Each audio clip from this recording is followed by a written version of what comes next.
This is episode number 64, entitled You Are Not Your Thoughts.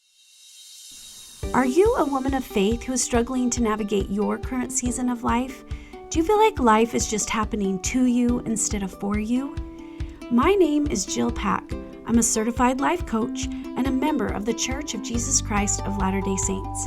And I want you to know that no matter your season or circumstance, it is possible to create a more joyful life. And I would love to show you how. Are you ready? Let's go. Hello, my friends. How is everyone today? Summer is in full swing here, and I love it. It's beautiful where I live, and it's that part of summer where it's the beginning and it hasn't got too hot, and everything's just green and lush still, and the wildflowers are just beautiful in the mountains, and yeah, it's just beautiful. And there's just signs of new life everywhere that come because of spring, and it's just got me thinking as well. My daughter's getting ready to have her baby any day now, and we're just so excited about it. And it's just another reminder of the beautiful gift and power of creation. And I am getting so excited to meet this little person. When I sat down to write this podcast, I prayed to know what would be good to talk about. And the thought came to me, soundtracks. And I knew right away what I wanted to talk to you about. Recently, I've been having this interesting experience. I'll be going through my day and something will happen, and then the words of a song will just pop into my head that go along with what's happening. It's been really weird. It just shows me that music is a powerful thing, right? Is there a song that you know all the words to, right? You could probably remember where you were when you first heard that song, and you've listened to it many times in the years since, right? And it's a soundtrack that plays in your head on repeat, right? And a lot of times these songs kind of encompass some of our values and the way we live and our characteristics and our character. And this is like our thought patterns. We all have ideas and concepts and images that play in our minds. And this power to think is a gift from God. And the beautiful thing is we are free to choose how we use our power to think. The way we think greatly affects our attitudes and our behavior. And as I teach here, our thoughts create our emotions, which fuel our actions, which ultimately create our life experience. So our ability to think truly is powerful. So what do you spend your days thinking about? What would you say dominate your thoughts? These thought patterns are what author and speaker John Acuff calls our mental soundtracks. We have listened to these soundtracks for most of our life, and they are creating our life experiences for good or bad. But just like when a song comes on the radio or on my iTunes that we don't like, right? We can do the same thing with our thoughts. We can change the channel.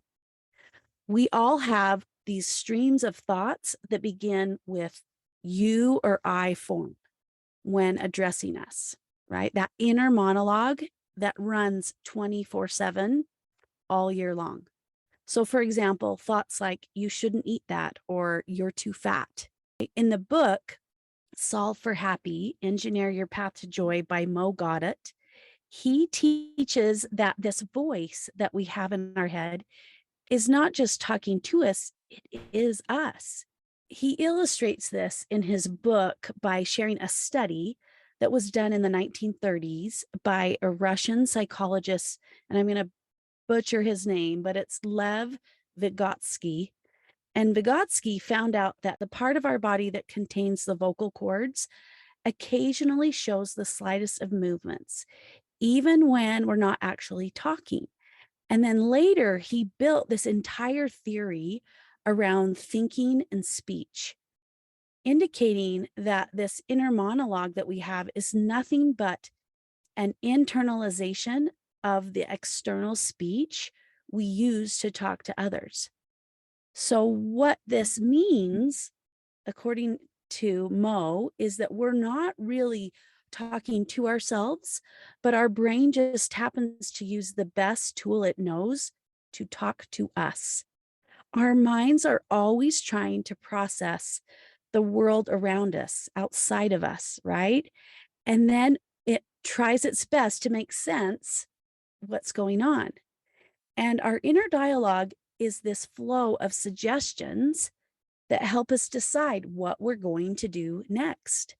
But the truth is, we don't have to listen. And I think so many of us hear that voice in our head and we believe we have to listen to it.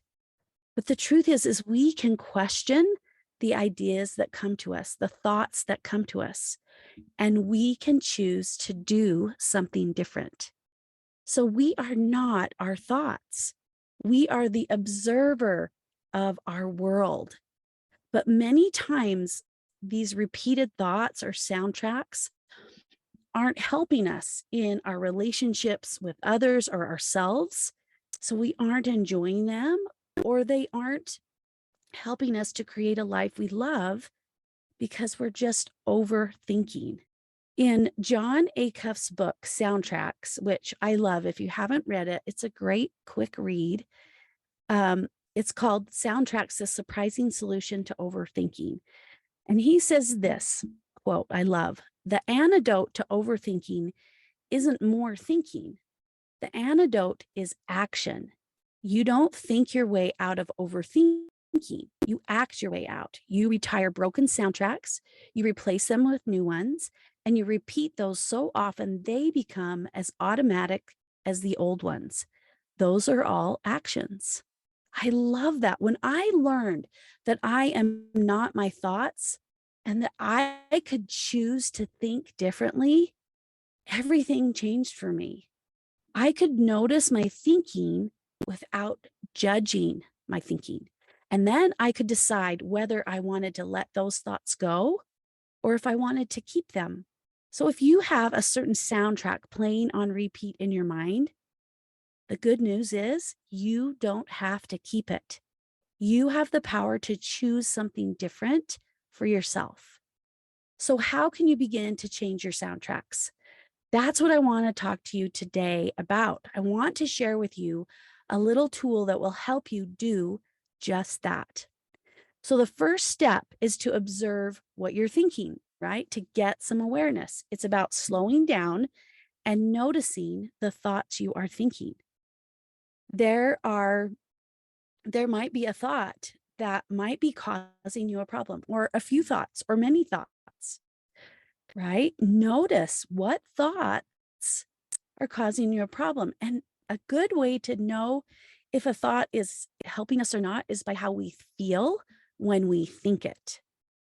So the next step, though, is when we notice what we're thinking and then paying attention to maybe how it's causing us to feel, we want to get curious and question this thought. John Acuff suggests asking three things of your thoughts. And I love these questions. Is it true? Is it kind? Is it helpful? And if the answer is no to any of these, it's time to let that thought go and find a new soundtrack. So I recently was listening to a podcast where this guest, her name is Charmin Thorne Grimmer, and I don't know her, but I loved listening to her and her thoughts. And she does a lot of the same work as I do. And she shared the name of her tool that is basically what I just shared with you. And I love the way she phrases it because it's really catchy and it just helps it stick in your brain, at least for me. So I wanted to share with you the way she phrased it, but I'm going to give credit to her because she's the one that I heard it from. So it's first you catch it, then you check it, and then you change it. So let's go through all of these, right? We want to catch a thought and we want to look at it. We want to hold it and pay attention to it. We're going to get some awareness around this thought. And then we want to get curious and ask these three questions, right? Is it true? Is it kind? Or is it helpful? and then we're going to change it if we want to. So let's start with this example. Let's say you have a thought like, you are fat. So we want to ask ourselves, let's get curious about this thought. First of all, we know that this is probably a problem thought because of how we feel when we think it, right? And so if I pause and consider these three questions, is it true? Well, some people may say, yes, it's true because the obesity index or whatever you call it shows that this certain weight means you're overweight or you're obese or whatever, right? But there is so much emotion tied to the word fat, and it really is subjective because if you look at two people that they're exact same size and weight, one's going to think they're fat and the other one's going to think they're fine, right? So it's subjective. It's a thought. Is it, and then is it kind, right? Is calling ourselves fat kind? Does it encourage us or motivate us? Maybe for a minute because of some increased willpower in that moment.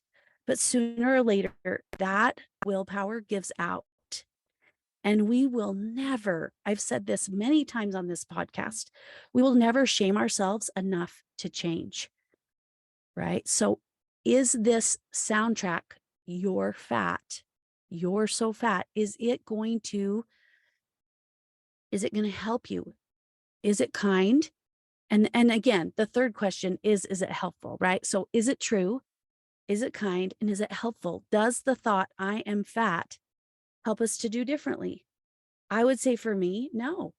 A soundtrack like this keeps me stuck in a loop of negative self talk, and it doesn't help me create and stick with different behaviors, right?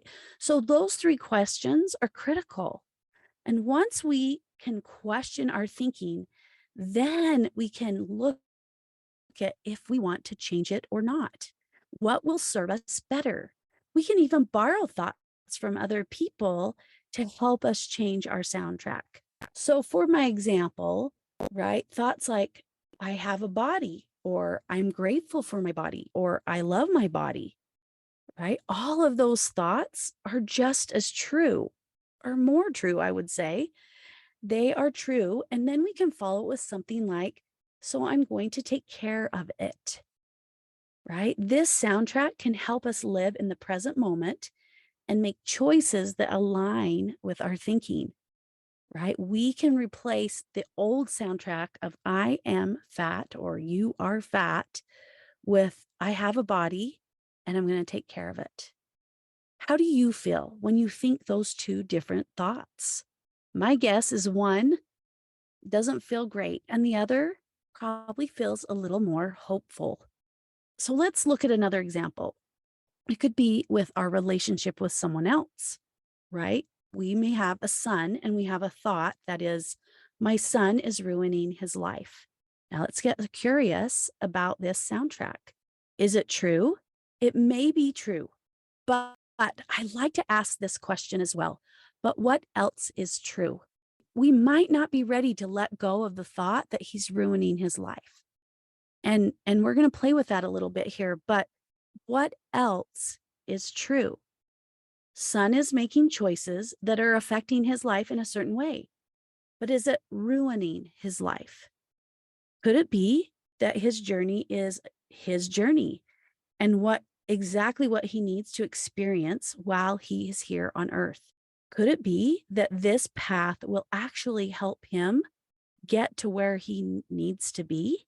Could it be that this is how he will really learn who he is and who the Savior is? What if it is exactly how it's supposed to be?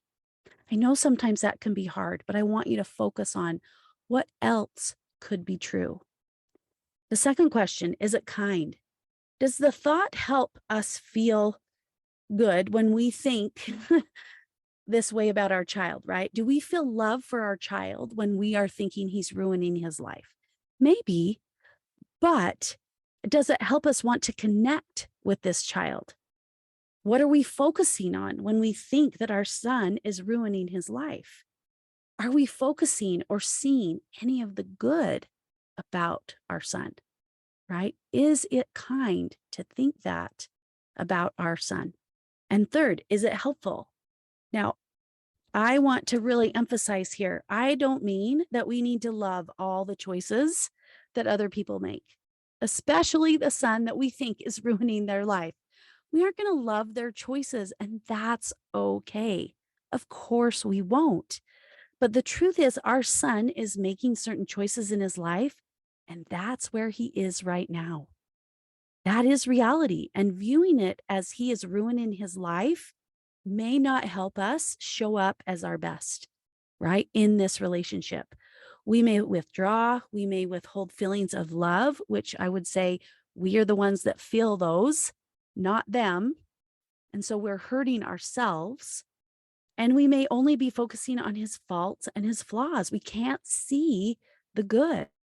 And again, showing up in a way that only creates greater disconnection.